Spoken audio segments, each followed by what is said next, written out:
We are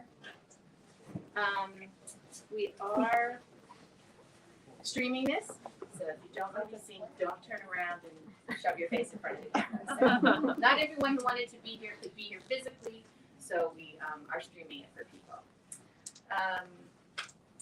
If you don't mind, Jane and Marion will not be wearing their masks while they talk. Hopefully that's all right with you. We want you to be able to hear them, but we ask if you would please keep your masks on. Thank you all for joining us tonight. I guess Rebecca and I are not the only ones who totally love both of these authors.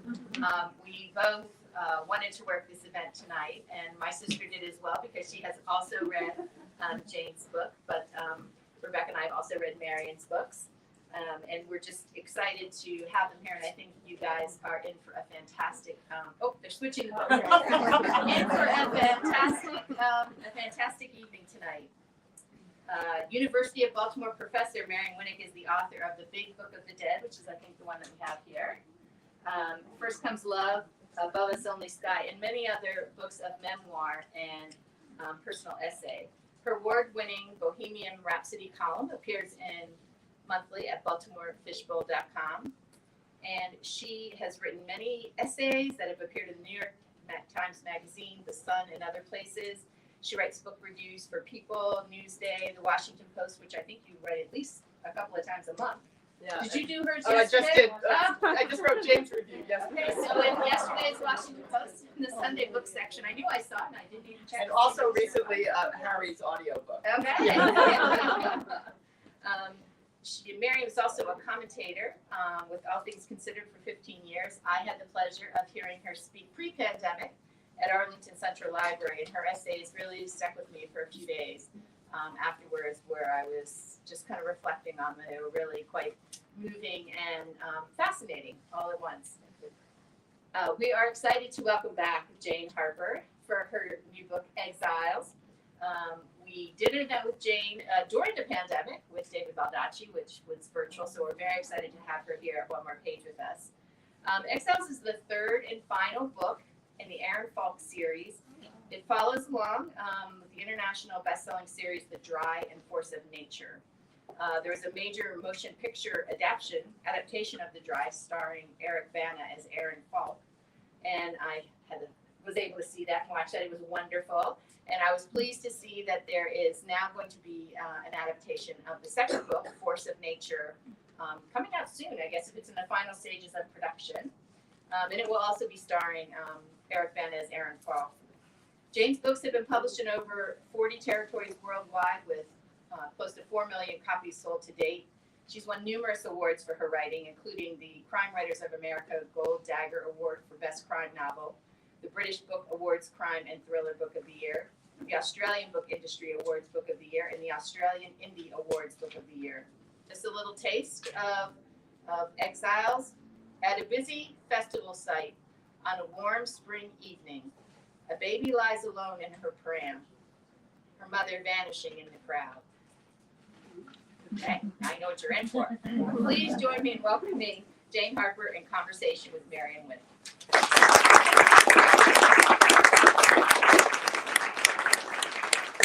I'm very, very excited to be here.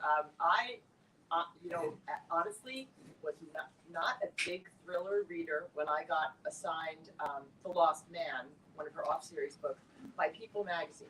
And I mean, I really fell in love with it. I was the force of the setting and the characters and the complexity of the psychological characterization.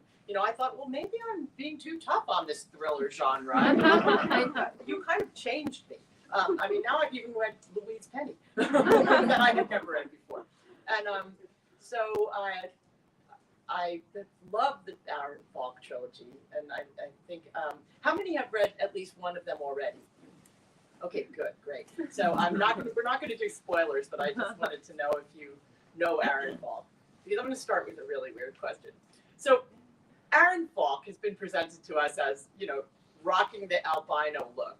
He has invisible eyelashes, he has white blonde hair, he's very tall and skinny. And and he's being played by Eric Bana in the movie.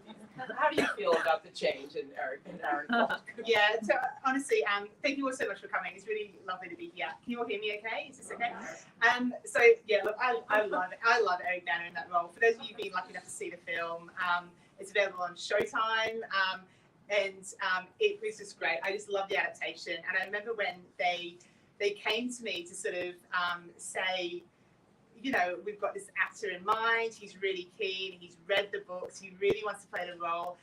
We think he'd be great. And I was sitting with the director and having a coffee, and he was telling me he doesn't have really blonde hair and no eyeliner. He doesn't. But I was sort of waiting for them to sort of say a name that, you know, I'd never heard of. You know, I thought we were going to say someone I'd never heard of. They were going to say he's really up and coming. He did some great guest roles in Neighbours. And then they said Eric Bana, who is in Australia the most beloved actor you could ever imagine. He is just like a national treasure. And as soon as they said it, you know, you're right. Like he doesn't physically match the description in The Drive. But I think for me, the most important thing about casting that role was I wanted someone Australian, and I wanted someone who I think really captured that kind of heart and soul of the character, and someone you could follow through the journey and you naturally want to. And as soon as they said his name, I couldn't imagine anyone better. And I think the acid test for me was the way the readers absolutely embraced him. They loved him. And I'm so happy he returned for the second film, Force of Nature, which is by the same people. I've seen a rough cut. It's really great. So yeah, it's been a really positive experience for me.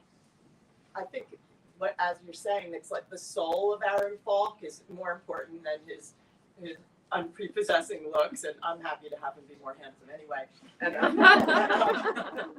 Because he is kind of hot. But I was right before we were talking, and I was saying, I think, you know, Aaron's presented to us as he's in the financial division of the Australian Federal Police. So he's a numbers guy. And like in all the books, you know, there's always an emphasis on him. He's going to go over the statistics and he's going to go over the accounts and stuff. But to me, it seems like the real reason he's a great police detective is not because of the numbers. It's because, like, you can see the cracks in people. And I wondered if you could talk about that. Yeah, I mean, I completely agree. And I think, you know, when I was first kind of coming up with the character around for The Drive, a lot of his kind of personality traits were sort of determined by, I guess, the role that I needed that character to fill for the book. So, you know, a big part of it was, you know, that I wanted him to have this background in policing, but at the same time not be this kind of slick city homicide cop who's going to come in and show these dumb country guys how it's done. You know, I wanted him to be, you know, really uncomfortable in this situation that he finds himself in The Drive, which is the going back to the funeral of the death of a close family friend. So I wanted to have that kind of a little bit of the sort of professional background, but not enough that he felt in any way kind of comfortable or qualified to really wade into this. So the professional aspect has always been, I think, secondary to me to his kind of connection with people. And that was sort of driven home, I think, particularly when I was thinking about EXILES and where I was going to go with his character. And I had this lovely woman came and introduced herself to me who works with the Federal Police in Australia in the financial division in the communications department. And she so generously gave me her number and said, call me, I'll talk you through some of the stuff we do. You know, you can ask me some questions and things like that. We can have coffee with Eric Bana. So I was like, amazing. So I called her and she was so generous with her time. And she spoke to me for ages. Like, we were on the phone for like hours. And the biggest thing is I came away with essentially like nothing useful because this division is as kind of, you know, desk bound as I guess I'd intended it to be initially. So, you know, I found like things like the average investigation takes 7 years to resolve. It's mostly done through the courts.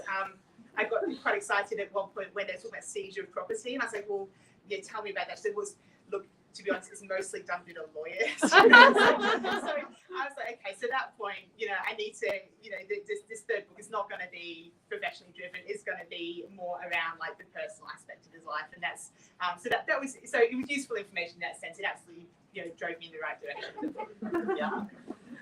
Well, one of the biggest things that we Americans notice about these books is the bigness of the settings. And the settings are character in the books, whether it's and it was because of the sort of harsh settings of the first two books, it was such a relief to go to Australian wine country. I was and on the festival and the produce.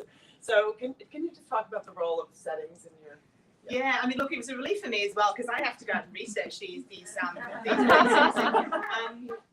think it was after my fourth book is called The Survivors, and it's set in kind of rugged coastal Tasmania. And that book had a diving scene where they go diving around a shipwreck, which is also a feature of Tasmania. And I didn't know enough about diving or about anything to write that scene without doing it. And I had a really narrow window of time when I could go and research it. And I was in Tasmania, zipping myself into a wetsuit 12 weeks after giving birth to my second child. And I thought, you know what, no, this is never again. So in next book, it very much kind of, I sort of thought, where can I set this book that will be, a little bit more gentle on everybody. And for Exiles, it said this beautiful, lush wine country. For the research, I went to Adelaide in South Australia, and from there went out to the Barossa Valley and the McLaren Vale kind of region. So people are nodding. You've maybe been there and had your own super fun research trips there. And so it was great. And it was just such a. There are a few reasons for it. I wanted somewhere set in this kind of small fictionalized country town because Falk is a country boy at heart, and I wanted somewhere that kind of tapped into that aspect of him. And it was just a really gorgeous setting and a great. Lovely place to kind of try and put on the page. But still, there's plenty of cliffs for people to fall off and rushing rivers for them to be sucked down, and there's always the hazards of Australia. But so, why do you always make a fictional place that's sort of like the place instead of just using a real place? Yeah, I mean, I always do that. I always go to kind of the region I'm writing about is very clear in my mind. So it's based on, I guess, a real, sort of stretch of the country. But it's really important, I think, for me to fictionalize it because I feel like, there's people who are going to read these books who actually live in these places, and they've got their children going to school. Don't want to hurt their feelings. Yeah, I mean, this thing's got property values and all kinds of things. So it's like, and I just think if you're going to tell a story that's essentially also got kind of maybe dark threads running through it about that community, or it's only fair to kind of not you either fictionalize it or you don't, and so what I try and do is I sort of go to a few places and I kind of cherry pick certain elements so that ideally it feels authentic to people who are from that region, or maybe you've never been to that region, but it has that realistic feel about it while still being completely the fictionalized. only thing is, like here in the writer Ellen Hildebrand, she writes about Nantucket. Okay, now they have Ellen Hildebrand trips to Nantucket.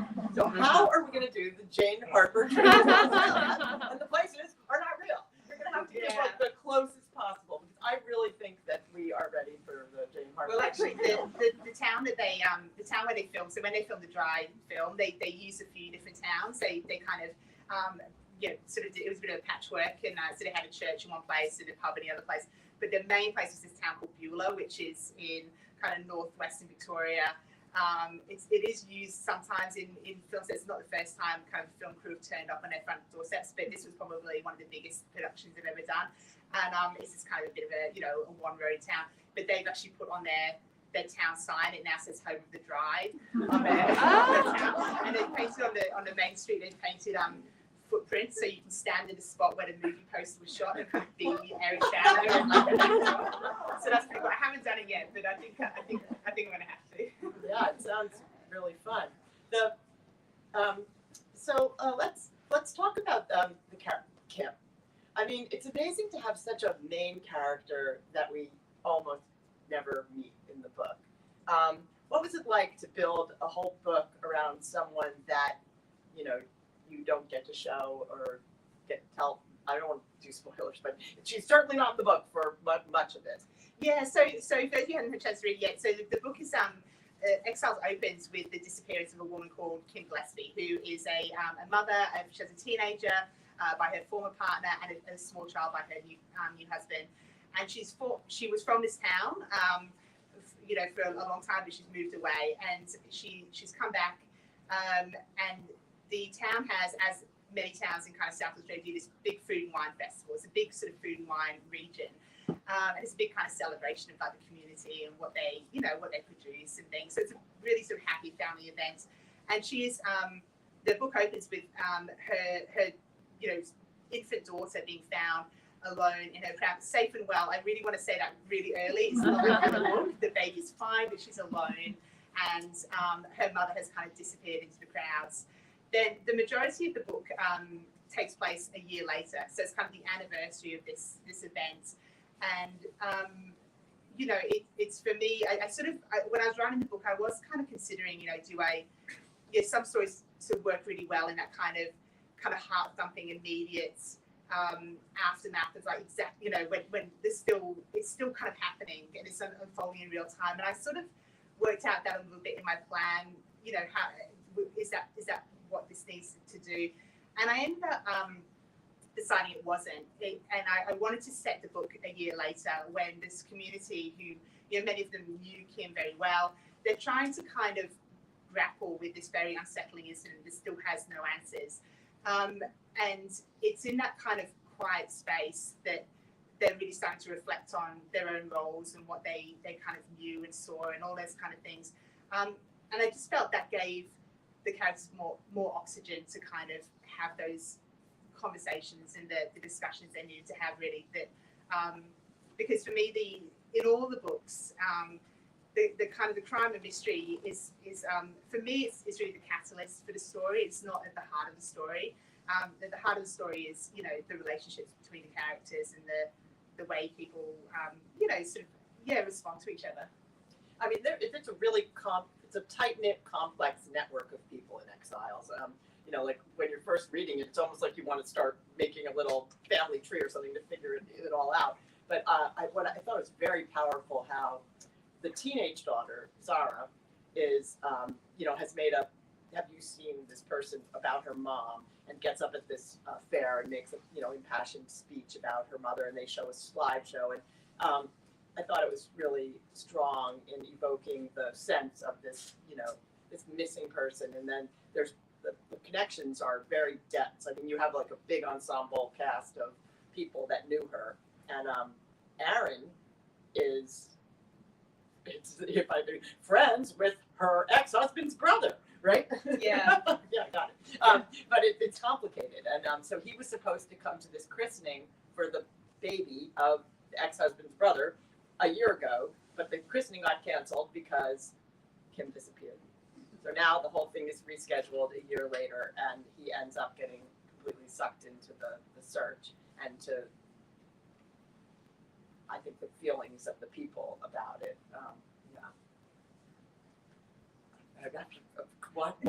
Yeah, and I think it's a good point. I mean, I think, you know, that was one thing when I was thinking about what this book was going to be about, because I spent quite a long time trying to, you know, because I wrote the first two books and Aaron Falk was the main character in them, and then I took a sort of a bit of a break and I did 2 standalones. But during that time, I was sort of thinking, you know, what am I going to, am I going to return to him, or and what if I do, what's that going to look like? And I was getting asked, especially like in Australia, like a lot of people were saying, are you going to come back? Is there going to be more? And I think, you know, it was, for me, I always wanted to come back to him, but I wasn't quite sure exactly what that would look like. You know, you know, and you know, like I said, I had this conversation with this woman who, you know, about the professional aspects of his career and all kinds of things. And so with a character who recurs, you're kind of locked into decisions that you made, you know, maybe several books ago. And in the end, I was kind of weighing up what to do, you know, with him. And I decided I wanted it to be like a really personal story. And this entire book was really built around him. You know, we went into it knowing it was going to be the final book for him, and the whole thing was kind of constructed for him. And the reason I decided it was going to be the last one was really because it wasn't that, you know, I was tired of him or wanted to move on or anything. It was actually completely the opposite, because I loved writing about him.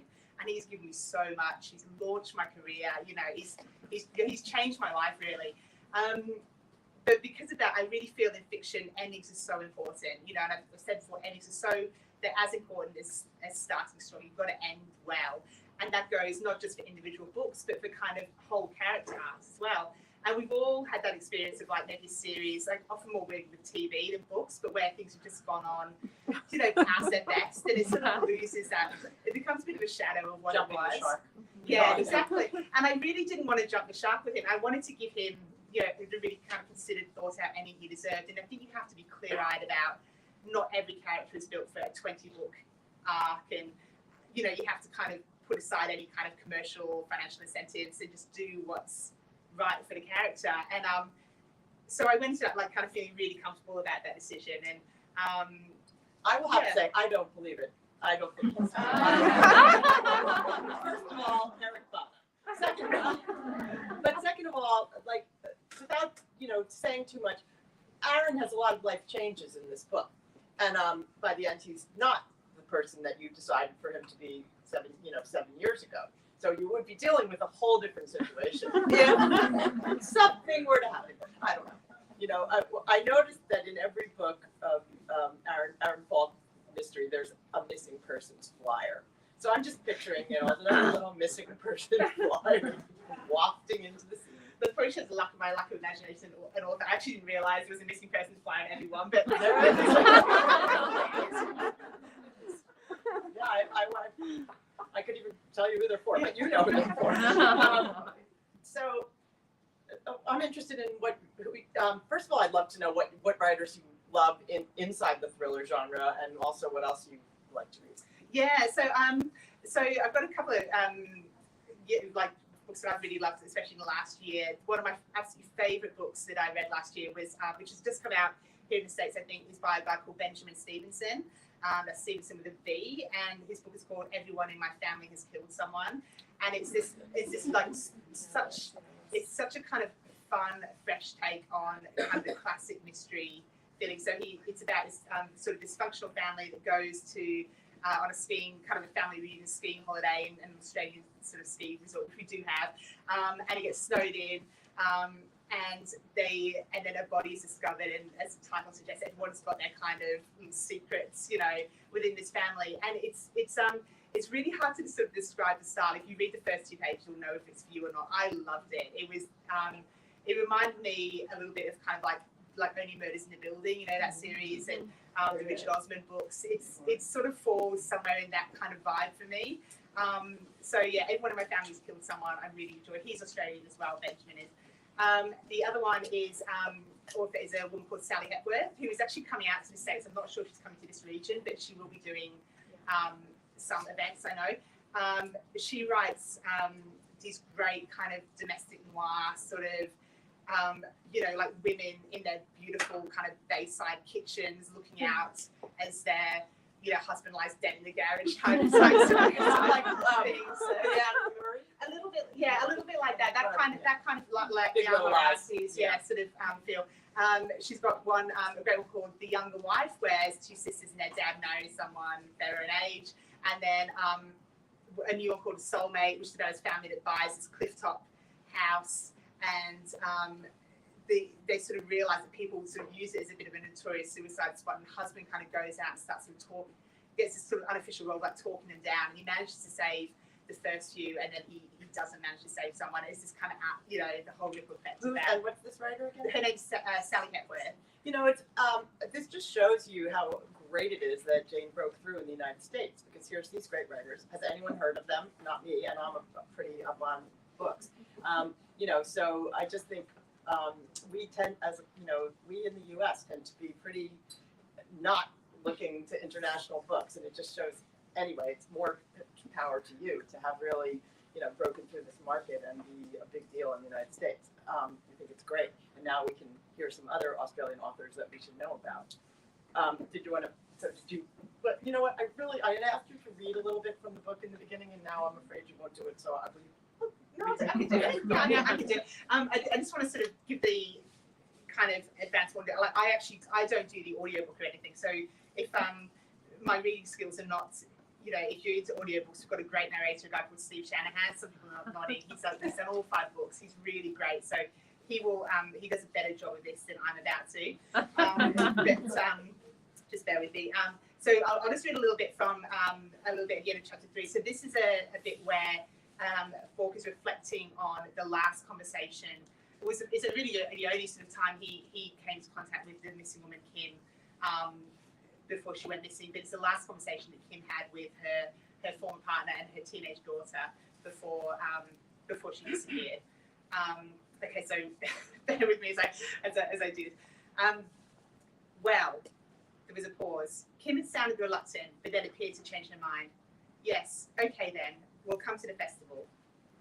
Sorry, I'm sure I should say they're on the phone. This is a phone call. She's on the phone and they're on the phone at the other end. So they're not in person together. I should probably, yeah, that's important.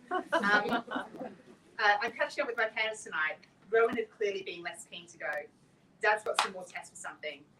There was another pause. But yeah, maybe we could swing by. All right. There'd been the smallest hesitation in Charlie's answer, almost as though he hadn't expected them to agree. And by the time Falk glanced over, he'd been smiling again. Good. Well, we'll see the three of you there. Okay. Kim said it in a way that made Falk vaguely wonder, even then, if she was already regretting the commitments. Great. Bye, Mum. Love you. Zara had pushed her chair back to stand, her finger already hovering over the screen. Bye, Zara. I love you. Zara tapped the screen once and the call went dead. There was no way she could have known at the time what was coming, Falk thought now, as he looked across the kitchen at a teenage girl, 12 months on. There was a dark weight behind her eyes that had not been there a year ago, and Zara's gaze was somewhere else as she stared out of the window at the vines. Falk would bet good money that she relived that conversation often, or the ending at least, when she leaned forward and reached toward the screen, a single tap of her index finger, the light touch of the skin against glass, to cut short those last words that she would now never hear from her mum. Falk hoped he was wrong, but he doubted he was. Zara looked like she felt that movement in her sleep. Well, a really good sample of the, real close observation that fills the book with, tiny little pauses and facial expressions, and really bring all these people to life. There's not. This is a great thing about you, is that you're able to do character development through a lot of tiny detail, and not like announcing to us this person is like this, and they've been in rehab, and or whatever. There are no big broad brushstrokes. It's all these little tiny things that make it come alive. Okay, so I interrupted you when I was going to have you tell us other books that you love besides thrillers. Yeah. What else? I guess like when I have to say one of the only downsides about being a professional author is that I find that I have a lot less time and opportunity for reading. Like it's I find it really hard to read new books when I'm writing. I'm kind of working on something all the time. So I mean, like authors that I've loved for years. I mean, they're, to be honest, they're nobody you wouldn't have heard of. I mean, like Marion Winik, I really like reading her for kind of the warmth she brings to the relationships in her characters. It's something I try and kind of emulate. I really enjoyed like Lee Charles series. It's the early 2000s or whenever I first discovered it. I think I also try and read people who I feel like are really so good at their craft. They kind of inspire me a little bit. Like I read a lot of Margaret Atwood when I was writing as well. Often ones I've kind of read before, just because I feel like when I'm writing that sort of elevates me a little bit. But yeah, I mean, I'm a bit of a sucker for kind of the best-selling blockbusters, to be honest. So I probably don't venture out too much into the kind of unknown authors as much as any of us should, really. Is there another book already on the way? So I'm in the kind of thinking stages right now. So I guess no. Yeah. So, I sort of I'm not really one of these authors who has like multiple books on a go. Like I know some who are kind of writing and editing at the same time, but no, I tend to get one out and then I sort of turn my mind to the next one. So I think it would be fair to say, it would definitely be an Australian mystery. It would be like a standalone because of I've sort of brought this series to an end. And I'm sort of weighing up a little bit where the location is. I think Australia still has such great opportunity for locations that I certainly haven't kind of written about, like the tourist region of the Great Barrier Reef, kind of Queensland area. I think we call maybe I think I'm not a huge fan of. I've never really sort of been drawn to tackle like the kind of urban environment. So I think it's quite hard to fictionalize that. I think you have to kind of pin it down in Oh, a I way. see. That You know. would be Sydney. It wouldn't be Yeah. like, yeah. And I think people experience cities in different ways. You know, my view of Melbourne is very different from some other people's view of Melbourne, for example. But I mean, there's like this cool town in actually South Australia called Coober Pedy, which is all underground. It's like an opal mining town. That's kind of could be fun. Or like the Flying Doctors as well. I feel like they go all over, and that's sort of maybe an area that could be right for picking. So yeah, so it's a few ideas. So setting's really a big part of your formative inspiration. Is where it's going to be. Yeah, I mean, the setting is something I think about really early on. So when I'm really, initially thinking about the idea, I'm kind of thinking about just that kind of the very sort of pared down. Something has happened and it looks like this, but what if it's this? And that's sort of the kind of questions I'm sort of asking myself. And really early on, when I've got that kind of idea brewing, I'm immediately thinking about the setting because some books kind of need they could be told in different places, but ideally, you want a sort of an idea and a setting to go hand in hand. So the setting kind of maybe drives the mystery a little bit, like the location is sort of maybe not the driving factor, but a kind of a key element in it. And it informs the characters. So who are these people who live here or work here? What are they like? What's their relationship with this community? And ideally by the end, I'd like the reader to kind of look back and think, that story needed to be told in that setting. It couldn't sort of be transposed somewhere else. I mean, that's really true of your books, because the setting plays a role in the crime, in most of them in a way. Drought, the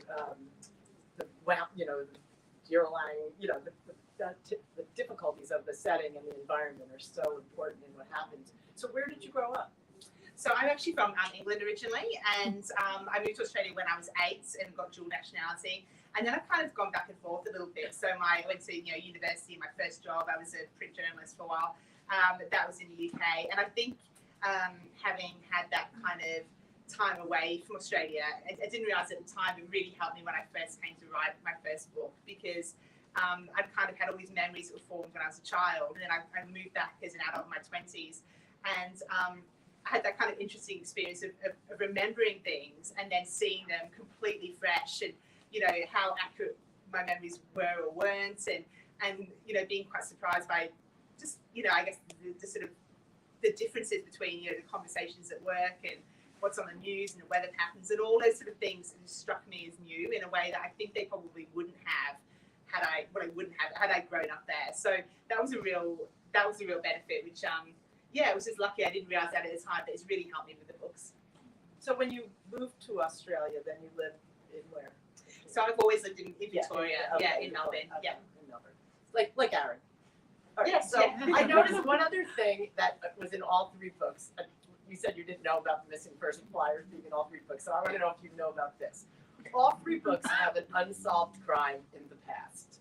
Was that on purpose? Yeah, I mean, that was a little bit, and I started doing that with the Dry. I remember when I was first writing the Dry, and I kind of sitting in my desk at home, kind of writing this book that I was really doing in my spare time. I was working full time on a newspaper, and I was a little bit sort of disillusioned with it. Like I wasn't really enjoying it, and I didn't have that kind of I don't know, that real drive and kind of cutthroat sort of ambition to kind of rise up the journalism ranks. So I was doing a lot of kind of community stories, and I was doing a bit of business stories at that time, and I was writing this book kind of in my spare time, just for sort of a personal sort of enjoyment, really, and something to kind of that I felt I was I don't know, like it was something I found a bit of satisfaction in,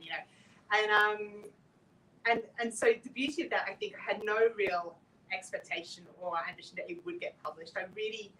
It sounds easy for me to say now, sitting here, and it's the 5th one they did, but I really did not think it would. And I think the beauty of that was that I just wrote what I wanted to write. I thought, I'm going to write the book exactly as I want, so I'm not going to worry about whether anybody else is going to like it, or and part of that was. Had you taken any writing classes or anything? I did a little online 12-week one, maybe because I thought, because actually this is good news. I thought the reason I did that was because I thought I didn't really know how to approach a book, and I kind of thought, I'm still not sure if I can write a book, but I can do my homework. Like, as a bit of a goody two shoes at school, like I could do the coursework, and part of that was this expectation you would kind of you know, submit a couple of chapters and things. But you know, when I was sort of writing the dry, I did, you know, there was a sort of question like, should I do? It has sort of two mysteries in it, and it is that too much? You know, should I just concentrate on the one? But you know, I mean, there's nothing better for me as a reader where you've got sort of two kind of a dual storyline going on, and then it kind of comes together in some ways in parts. And the question is, are they connected or are they not? And it's kind of a 2-for-1 sort of thing. And I just wrote it, you know, thinking, well, you know, no one's going to read it anyway. I may as well just do what I want. But I do love that, and I've done it ever since. Yeah. Because I do love that kind of, you know, kind of question within a question sort of aspect of it. So and they always knit the stories together. You know, like there's a lot more to it than just an unsolved crime in the past. It turns out to be something that connects the characters to, you know, maybe not the answer to the new crime, but something that, I don't know. I'm so nervous about giving spoilers. I think that you're right. I mean, I think, you know, a big part of the thing I find really interesting about the crimes, as I said, is like the crime itself is not at the heart of the book. It's more that the kind of ripple effects. And I think that was something that still lingers with me a lot from my journalism days, where I used to do, especially on the community papers, a lot of quite, you know, kind of sad stories where you go out, something terrible has happened to someone, and you know, and you're going out to speak to their loved ones, and you know, you're talking to these people, and you can kind of see this kind of before and after line in their lives, you know, and I still think about a lot of them sometimes and wonder kind of how, you know, what their lives look like 10 years on, really, and you know, and I think it's that kind of that's the space that kind of interests me most. This idea that, you know, something happens in a way that affects so many different people in different ways. Do you know that memoir that came out last year? It's written. Her first name is like Lien, and it's in a really it's Vietnamese Australian people who live in a really poor part of Sydney, and it's a true story. It's a memoir, and her brother was murdered in a diner. Do you know what I'm talking about? No. Oh, It sounds good though. It's really good. It's really, really good. It's you know, this woman went back and sort of became a detective on her brother's murder. I'll have to look up the name of this book right now so I can tell you. But I think you would really like it because it's almost like a memoir version of something that you would write. And it's also very socio-cultural because apparently there's this big Vietnamese refugee community, you know. All that's left unsaid. Yes, thank you. All that's left unsaid. And what's the author's name? Tracy Leanne. Leanne. Okay, so I had the Leanne. Tracy Leanne, yeah. So I think, anyway, I'm recommending it to you and everyone else. Yes. So, because it's a memoir version of, you know, like you were saying, these really sad stories. I mean, this is a really sad story. Her brother was murdered the night of his senior prom, and the whole town is like, we don't know what happened, you know, and so she goes to find out, and it's really great. I wanted to leave some time for audience questions. Are there some of you that are burning to ask Jane a question? Yes. So I just had a question. When you did the dry, where did you go to do the research? Yeah, thank you for asking the first question as well. So I said nerve-wracking being the first one. So good on you. So that was largely in the kind of like northwestern region of Victoria, which is where they actually also shot the film. So it's kind of, you know, kind of like 5 hours like outside Melbourne towards that northwestern sort of region, so that was kind of the geographically the spot. And then also kind of a lot of that book as well, I guess, kind of came from my time as a journalist working on this kind of small community paper. It was a place called Geelong, which is actually kind of a major regional city, but we had a really big circulation area. So we used to go out and do like lots of kind of stories in those kind of country towns where, you know, I remember kind of going out to ones where there'd been like property damage or something, and one really amazing one of the women said to me, like I know he did it, and the cop knows he did it, but we all went to high school together, so nothing will happen, you know. And it was that kind of feel. So yeah, there was a lot of like little kind of those kind of little, you know, elements of it kind of drove the inspiration as well. But yeah, geographically it was northwestern Victoria. Yes. I'd like to hear a little bit about your process. Do you know everything that's going to happen in one of your books when you sit down and write the first word? or do you start with a thread and things start to kind of evolve? Yeah, so I know everything. Yeah, I do. I'm a big planner. Like it just really works for me. Like it's. So I would spend. So my process, the way it works now is, I would spend probably 3 months, not even at the computer, just thinking about this idea. And I'm kind of weighing up ideas, and I make notes. I'd love to say it was like in like a velvet notebook with a quill, but it's in the notes app on my iPhone. Because I get a lot of, like at night sometimes, you're like, oh, I must write it down.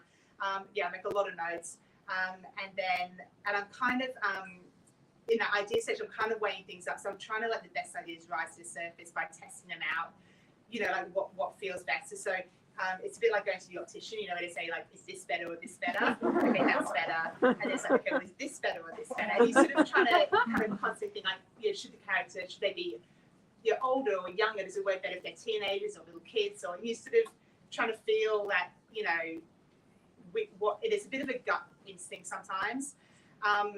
So when I've got kind of the idea kind of in my head to the point where I can sort of see that, beginning, middle, and end. And I actually should say also, I'm planning really from the end. So I'm thinking about that moment of the reveal where you turn a page and like, okay, so that's what's really happened. And I'm thinking, what has happened? What does it maybe look like? Who's involved? Who knows? What's led up to it? And I'm sort of working back to the point where building out the world from that. So everything in the story is funneling towards the end. Then I would take those notes and I would sit down on the computer. I put them in the best chronological order I can. And then I'm just, and it sounds so sort of boring and repetitive because it is a bit. You just sit down and like flesh it out. So, I'm trying to kind of build sentences into paragraphs, and I've got this notes, this plan, and I'd eventually build that to the point where it's probably maybe 40 or 50,000 words, laid out chapter by chapter, exactly what's going to happen. What are we going to see in the prologue? Where's it going to be set? Who's involved? What's the reader going to learn? And how is it going to lead then into the next chapter? So it's start and end of a chapter. So then the idea is that on day one, when I sit down to write it, probably about 6 months into the process at this point, I sit down, I can open up that plan, and I've got I can open up that plan for the prologue, and I've got maybe 700 words there, and I can copy it onto the blank page. So I don't ever have that blank page kind of fear. And then I've done all the heavy thinking, and the idea is then I just have to concentrate on kind of writing it in the best way I can. So I'm not doing thinking and writing at the same time. And if I get to a point where I feel like, because sometimes things, they look good in the plan, they somehow just don't quite translate on the page, I would go back into the plan and I'd like work it out before I go back to the manuscript. And then it'll probably take me about maybe four months or something to write the whole draft. And that would be a pretty clean draft. Like that would be probably at a point where I would feel comfortable submitting that to the editors. Really, it would be, it would be pretty clean. That's so interesting and such a much more clear description of process than I think I've ever heard. Yeah. Wow. Yes. Just kind of a two-parter. I was wondering if of the books that you've written, if you have one that is kind of your baby, your favorite, and which one challenged you the most as far as getting it on the paper? Yeah, I don't think I would never say I had like a favorite. I really enjoyed them all. I think probably the most kind of fun and interesting research was around The Lost Man, which is the one that's set in outback Queensland, in this really remote capital station. It's got 3 brothers, and one is found dead, like in a remote kind of part of this, in the desert, basically. And that was really interesting because that was a part of Australia I probably never would have gone had I not been writing the books. It was an absolute pain to get to it. Like I had to kind of fly to Queensland, and you can't just sort of drive out there. Like you have to have like a special car and things. And I managed to, some of you may have heard me speak of this in the past, but I managed to get introduced to this retired cop who had policed an area the size of the UK all by himself for 10 years. That was his job. So he drove me out there like 11 hours on the road. We saw like 3 cars. Got out to this tiny town. There's like 60 people spread out over this, unimaginable area. And so that was a really fun trip. And I learned a lot, and I saw a really different side of Australia than I'd honestly ever really seen.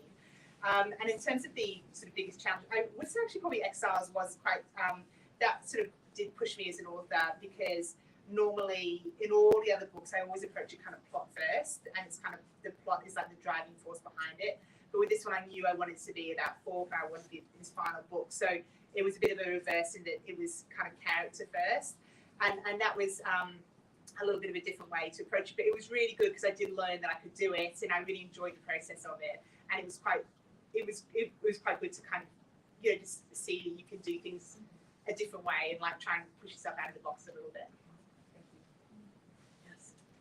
You'd mentioned like earlier when you were speaking that certain choices you made in previous books you had to kind of abide by or work with in your new books. And so I guess now that you've done the third book, the final, are there any like character developments of Aaron Falk that you didn't anticipate from the beginning, or that you kind of wanted to incorporate once you saw the reaction, or kind of your thought process doing other books about it? Yeah, so if anything, it was about like Aaron Falk's development as a character, and you know, decisions I made early, and you know how that sort of changed over the course of the books. And I think, yeah, I mean, for sure, like I think if I'd honestly known that like The Dry was going to get published and there was going to be more books about his character, I probably would have built in things that would help with that. For example, like maybe more of an extended family, probably more of maybe like a dark backstory that you know was his personally, rather than the story in The Dry is very much him kind of, you know, it is about him and his sort of teenage years, but it's largely connected very specifically with this group of people. I might have tried to incorporate something a bit more, on a like maybe a personal kind of skeleton in his own closet or something. I'm not sure. You've got a skeleton in the closet. I mean, literally, but anyway. Something that kind of, I guess, kind of went, you know, had like a bit of a bigger arc, you know. So sort of he is a bit of a loner, which works. I think was the right choice for The Dry. The whole point was that he kind of left his hometown under a cloud. He never really made those connections. But then I guess the thing you live with is that he doesn't have this huge, you know, sort of group of family friends. But the thing I liked about, I guess, EXILES is within EXILES, you know, I felt like it was very natural for him to have formed this really strong friendship with the Reiko family, who are kind of this real, you know, opposite to him. They've got such a strong relationship, and they're really gentle with him. And I think they kind of open his eyes to like a different way of life and things. So, so it's sort of, so I guess he absolutely did like evolve. And I think, you know, the readers kind of telling me things they liked about him and stuff kind of made me want to bring out certain aspects of that in his character a bit more too. I think we're all really happy he got a girlfriend. But because you know, it seemed like in book 2 he was gonna get the girlfriend with that Carmen, but no, and then one more question. I Yes. just wondered, have you ever had a character that, you know, like called your name and said, you have to write about me, I'm very important? I've heard authors say that in the past, or is it mostly just locations that call you into the story or the plot line? Yeah, so questions have ever had a character kind of call me to write about them. So no, I would say, and I kind of it's actually something I really like trying. Like different authors might have different experiences, you know, but sometimes I sort of like to kind of I guess assure aspiring authors about is the fact that like I feel like characters sometimes it's a bit overrated, you know, when people. You feel like you have to have this character kind of come to you sort of fully formed and say, you know, I'm a great character and I'm going to lead this, I'm going to drive this story for you. Whereas in a much less kind of romantic way, I see the characters very much as like technical kind of building blocks within the story. So, I mean, even for, like, as much as I love him now, initially he was there as they all went to tell the story for the readers. And they're in the same ways, like language choices and pacing and, you know, setting and all kinds of things. Like, you know, it's they're functional, and I think it's okay for them to be functional for a really long time because, you know, they're there to assist the reader. So for a long time, the characters for me are there, you know, they're literally, you know, I'm thinking about who do I need, and I need, you know, I need a main character, and they need to have these certain characteristics because they've got this relationship with the mystery or the victim or the town, and you're building these blocks, and then it's only gradually, and the secondary characters even more so, they are very functional to the point where a lot of my secondary characters don't get named for a really long time. Like they're literally called your older brother, ex-wife, you know, to the point where I've usually honestly like completed like the full draft, and I think I've got to name these people because otherwise you know, it's going to be too late, and I'm not going to be able to ever see them as really having these names. So, but the point of it is really that the more I find the more I expose the characters to situations, the more real they become, because you start to learn the important things about them. So as long as they are kind of doing their job in a story, doing that heavy lifting, they're there to give the reader something. And while they're doing it, you might just happen to learn how they take their coffee, or how they speak to their children, or what kind of house they live in, because it's necessary for the story. And it takes a while for me to get to that point, honestly. But by the end, they do become real for me, but it's not early or instant at all.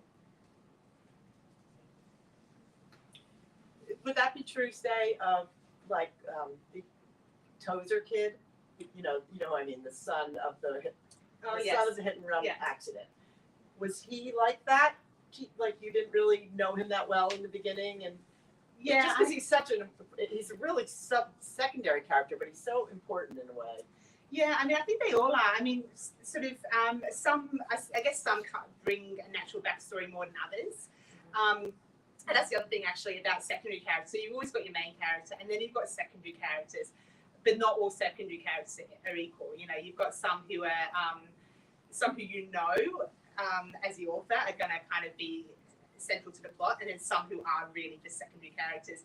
And the key, so the more kind of important secondary characters, they do tend to have, come with a bit more backstory and things. But the key is really, as the author, that by the end of your draft, or certainly by the time the book gets published, all the secondary characters feel equal. You know, the reader can't tell which ones are who. They all kind of get equal kind of important page time, and they all sort of feel like they're important to the plot. So, they're all kind of presented. You did it. You definitely did it. One more, okay. That just made me think of a question. So I'm somebody that in a book like this, I sort of want to be guided along. I'm like trying not to think too hard about who I thought did it. But do you feel like you intentionally leave breadcrumbs so that if somebody was trying to solve it, they could? Or do you sort of like try not to leave breadcrumbs? No, I try and leave breadcrumbs, because I feel like, for me, again, as a reader, I really enjoy when you get to the end. You want to get to the end and feel like it was fair, and it's a really like definite line between a trick and a surprise. The right side of that line. So absolutely, yeah, I would always. I think it helps me knowing what the ending is, so I know what that true kind of what really happened, and I think that then makes it a lot easier to kind of put in those layers and the kind of the veils of like distraction and things, because it's a bit of a leap of faith though, because you have to sort of as the author, obviously the red herrings don't work on me, but you have to kind of trust that most people will make similar connections in their mind. Like we all do. Like it's not sort of somebody that's smarter than others or anything like that. But people will, if they see something, they will tend to make the obvious leap. And if you can kind of encourage them to make that obvious leap while still presenting something else that will become obvious in hindsight when they look back, that is the perfect scenario for me. So you look back and you think, oh my gosh, like I should have seen it. It was right there. So I like to put them out really obviously sometimes. And there's sometimes when I'm putting them out and I think, gosh, this is like this siren, like clue, like but I've sort of learned over the years, like it rarely is. Like, I mean, and that's really when I'm handing it in to the editors for the first time. I hand it in completely cold. They don't know anything about it. And the reason I do that is because there is such a valuable pair, there's such valuable fresh eyes, these professional editors. And the main thing I want from them is I want to know, like, did it work? Like, did you spot those breadcrumbs, or did it tie together? So yeah, it's but yeah, that's the ideal anyway. Well, thank you guys so much, and thank you, Jane. And I'll let you.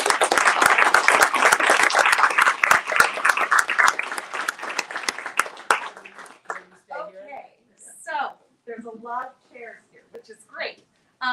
But so how signing is going to work? Jane is going to sign your books. We also have some of her other books here for sale as well.